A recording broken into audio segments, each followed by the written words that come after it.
अस्सलाम वालेकुम। नाज़रीन, टैक्स अमेंडमेंट ऑर्डिनेंस 2021 हुकूमत की कोशिश है कि मईशत को इस्तेहकाम की जानिब लेकर आए, मईशत को सबसे पहले दस्तावेजी सूरत में ढाला जाए, क्योंकि पाकिस्तान का सबसे बड़ा मसला हमारी मईशत का अगर कोई है तो गुर्बत हमारा मसला नहीं है। हमारा सबसे बड़ा मसला जो है वो हमारी मईशत का अनडॉक्यूमेंट होना है, गैर दस्तावेजी सूरत में होना है ना। इसमें कोई शक नहीं, कोई राय नहीं कि एक मज़बूत कदम कि हमको अपनी मईशत को डॉक्यूमेंट करना होगा। जो पैरेलल इकोनॉमी जिसका साइज बहुत बड़ा है उसको भी हमें सिस्टम में लेकर आना होगा, लेकिन उसके लिए जो तरीक़ेकार हम इस्तेमाल करने जा रहे हैं एग्जिस्टिंग बिजनेस से उसको काफी नुकसान का खदशा है। आज के प्रोग्राम में फॉर्मर चेयरमैन FBR जनाब इसरार रऊफ साहब हमारे साथ मौजूद हैं। सर, इसमें कोई शक नहीं कि मईशत की गैर दस्तावेजी अनडॉक्यूमेंटेड इकॉनमी पाकिस्तान का बहुत बड़ा मसला है और हुकूमत टेक्नोलॉजी की मदद से मईशत को डॉक्यूमेंट करना चाह रही है। इससे पहले भी हमने देखा कि टेक्नोलॉजी की मदद से फाइलर और नॉन फाइलर की डिस्क्रिमिनेशन जो है वो सामने आई और जो रेट्स जो हैं वो नॉन फाइलर्स के लिए बढ़े, टैक्स रेट फाइलर के लिए कम हुए।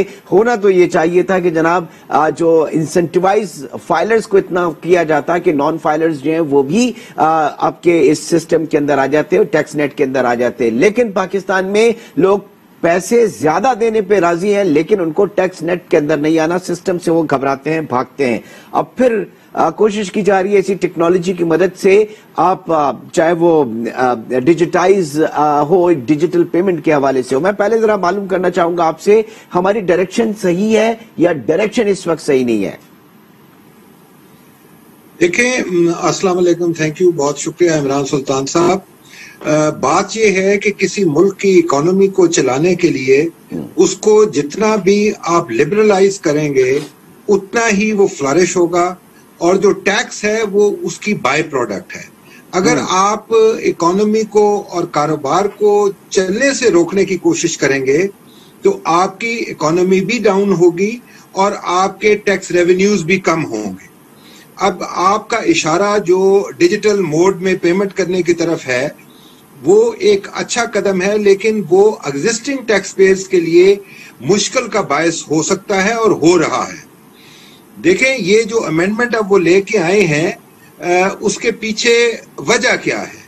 वजह ये है कि कॉर्पोरेट सेक्टर जो था उसी के साथ आप नॉन फाइलर्स कह लें या दूसरी ग्रे इकोनॉमी काम कर रही होती है, और इससे और ये सब मुल्कों में होता है, पाकिस्तान इसमें कोई एक एक्सेप्शन नहीं है।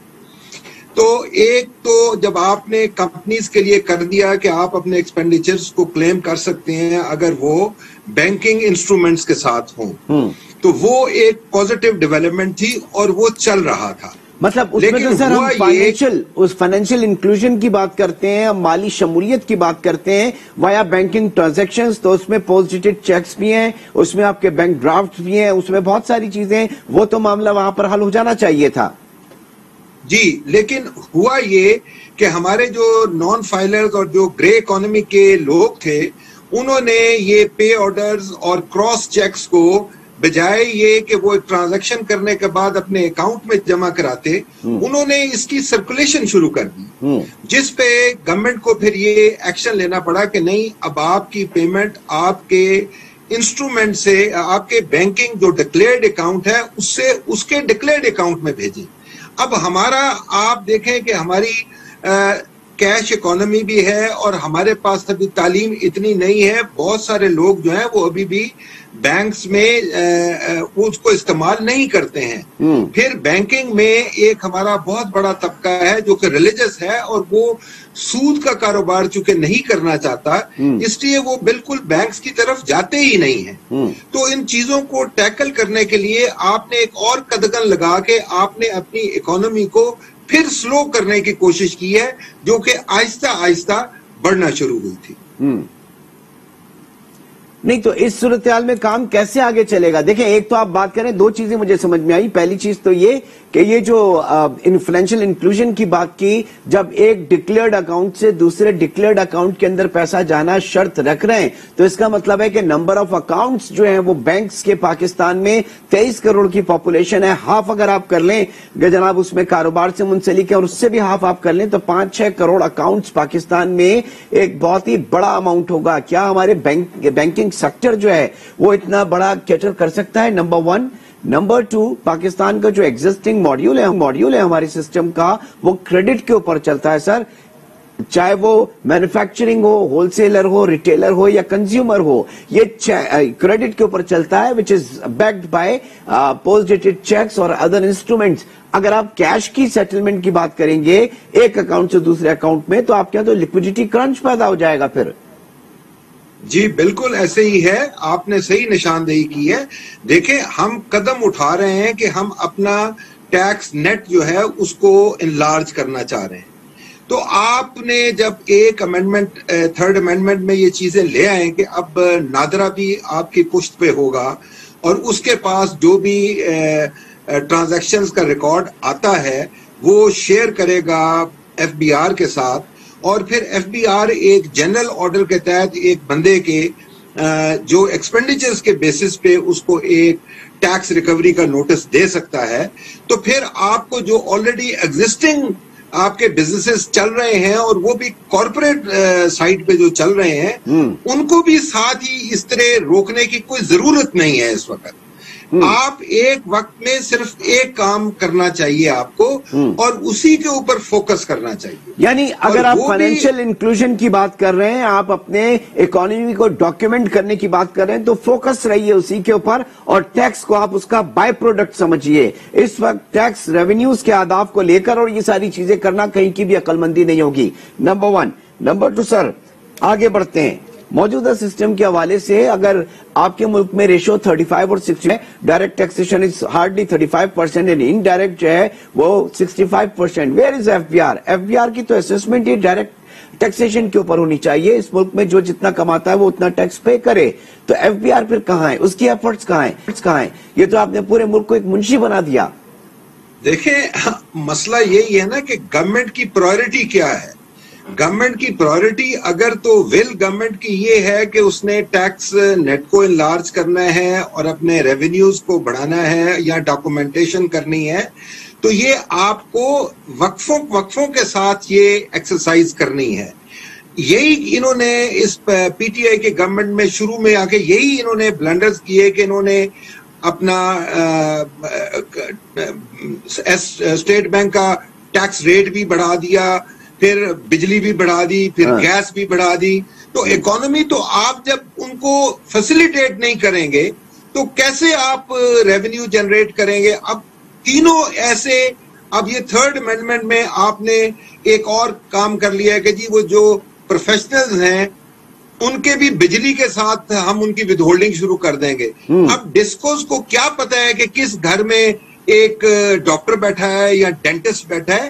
یہ ہاف کک جو امینڈمنٹس ہوتی ہیں وہ اکانومی کا گلا دباتی ہے، اس سے کوئی آپ کو پرپزفل کوئی آپ کا اینڈ جو ہے وہ اچیو نہیں ہو پاتا.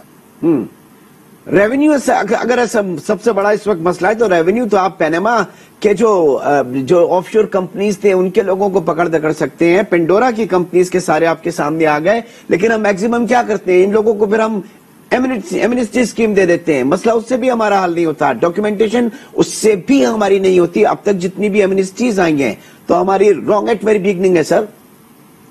بالکل صحیح ہے.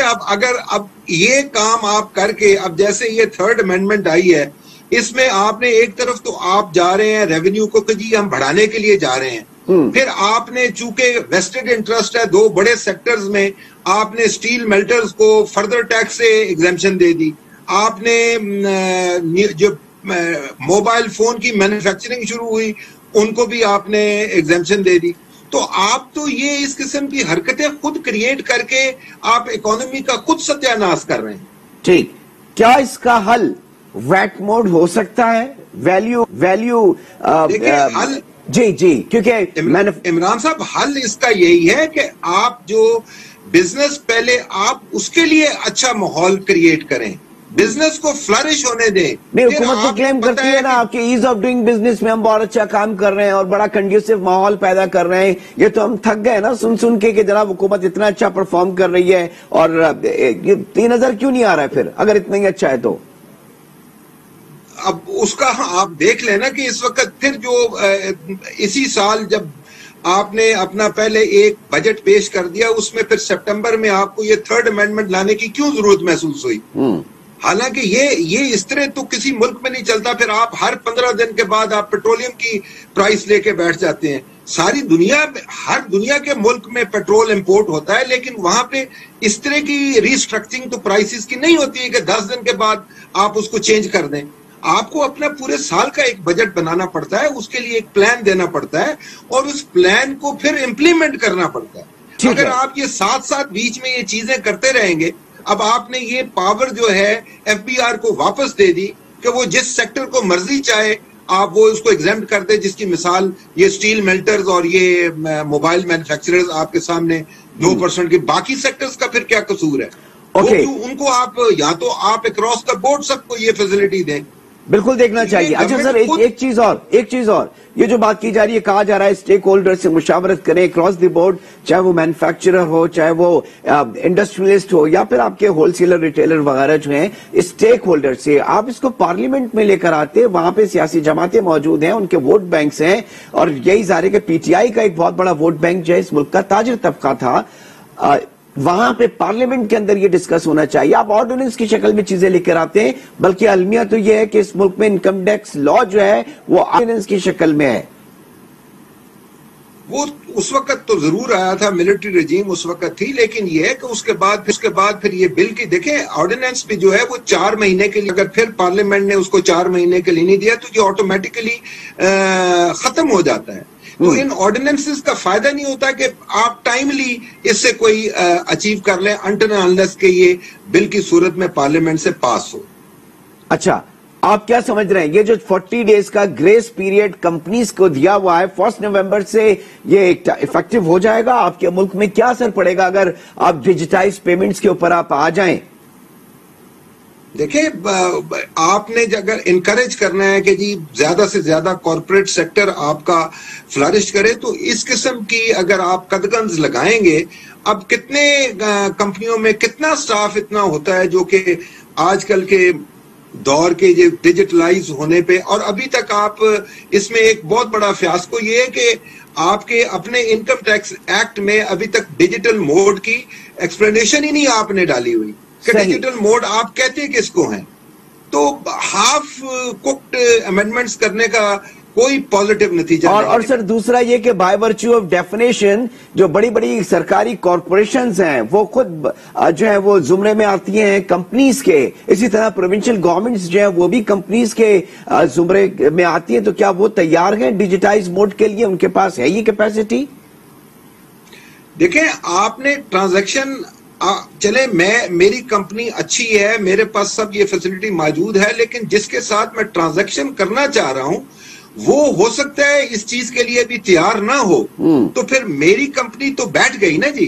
कि अगर अगले ने आपको कह दिया कि जनाब अगर मेरे से आपने स्टॉक लेना है या माल लेना है तो मुझे तो आप या कैश देंगे या चेक देंगे, तो मैं तो उसके अलावा आपसे काम नहीं कर सकता। तो फिर अल्टीमेटली तो आपने मुझे कर दिया जो कि मैं कानून की पाबंदी भी कर रहा था, मैं सब कुछ डिक्लेयर भी कर रहा था, मुझे आपने हाथ पे रखने पे मजबूर कर दिया है। ये वही ड्रामा है जो वो सीएनआईसी के ऊपर हुआ। बहुत बहुत शुक्रिया। असरार रऊफ साहब इस वक्त हमारे साथ मौजूद थे, और बात सिर्फ इतनी सी है कि हुकूमत जो है वो इनकलाब बपा करना चाहती है। इनकलाब जो है वो इर्तिका से आता है और इर्तिका के लिए वक्त लगता है, वक्त मांगता है, और शायद हुकूमत जो है वो वक्त देना नहीं चाह रही।